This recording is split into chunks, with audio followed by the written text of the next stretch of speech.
The other two issues that I personally think the state are problems for the state that we need to try to deal with are affordable housing and the loss of manufacturing jobs. Affordable housing is a problem. Young people and people without college degrees can't afford to live in Connecticut. And so we're losing our kids and we're losing our skilled laborers. The main cause of affordable housing problem are local regulations, but I don't have a solution to that. Zoning regulations are things that everybody hates, but just like Congress. Everybody hates Congress, but everybody loves their local congressman. And Connecticut is a very strong home rule state, so I don't see anything changing as far as land use regulations, which create affordable housing problems, and the loss of manufacturing jobs. That's huge, obviously. Just to bring it back to Bristol, the Bristol Center Mall, we had touched on just briefly with the hospital project. Obviously, you're listening to the State of the City, brought to you by Rod's Restaurant. We're sitting down with Jim Albert and Craig Miner. You can also embrace the discussion as we're streaming live on Facebook, where you can submit your questions or comments. Sean did just so. He says, can Mr. Miner and or Mr. Albert please provide Bristol residents some insight to purpose of an overlay zone as it relates to Bristol's downtown development and the differences between Bristol's and Newington's round the Cedar Street station? Hi, Sean.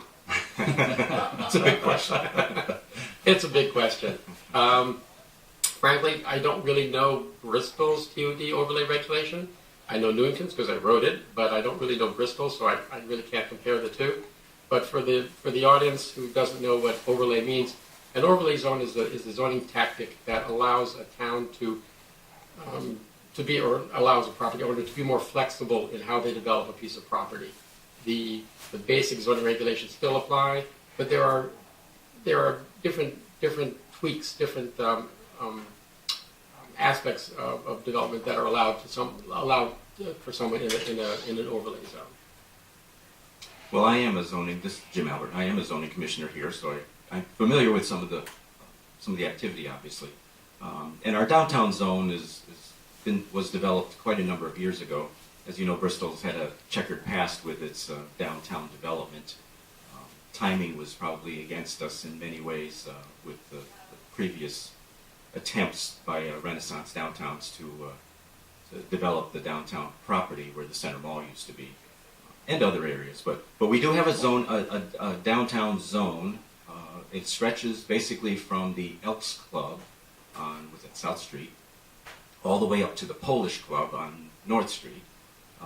And encompasses, goes down the boulevard a little ways and up to like West Street. So it's a fairly sizable chunk of area, and we've been working with that. And there's a lot of incentives to that area. There's also a lot of restrictions around that area. One of the bigger restrictions that I kind of had to deal with a lot in the past at the chamber was making it a pedestrian-friendly zone, and that meant, from a practical point of view, that businesses that built on the property or in the downtown zone were unable to put in things like drive-through windows, which limited the number of types of businesses. Like banks won't open if they can't have a drive-through, pharmacies, donut shops, you name it. There's a lot of places that just want to have a drive-through, and that's kind of restricted in this zone to make it more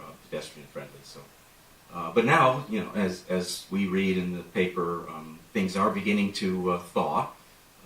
The Grand Recession from 2007 on, and that's where I said the timing was bad, because as we hit the international funding markets for money to develop downtown in 2007, 2008, 2009 was when basically all the money dried up and went elsewhere. And it wasn't for lack of trying, I don't think, on Renaissance's part. It was just a really, really horrible timing of all of that. And they went to the market when essentially all the shelves were bare. So there was no funding. Unless you guaranteed a 22% interest return, like a guaranteed return. Who's doing that? So they just soon send money to Dubai and build a shopping mall in the United Arab Emirates than they would to put it downtown.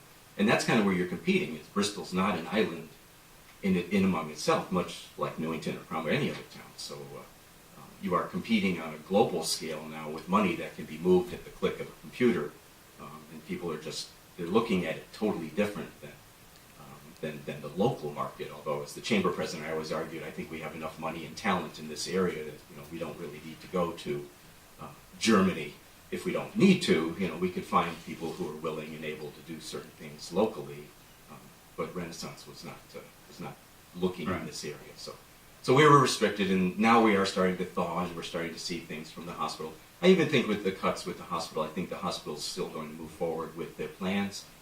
They may have downsized them, I think. They wanted it originally to go to 100,000 plus square feet and a big parking garage, and now they're going to start with 60-some-odd thousand square feet, but the way the building's going to be designed, it will allow for an additional wing or two to be added to it in the future as time moves along.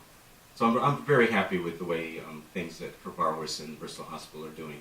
And that is now generating discussions behind the scenes with other people, as we expected it would. City planners know these things.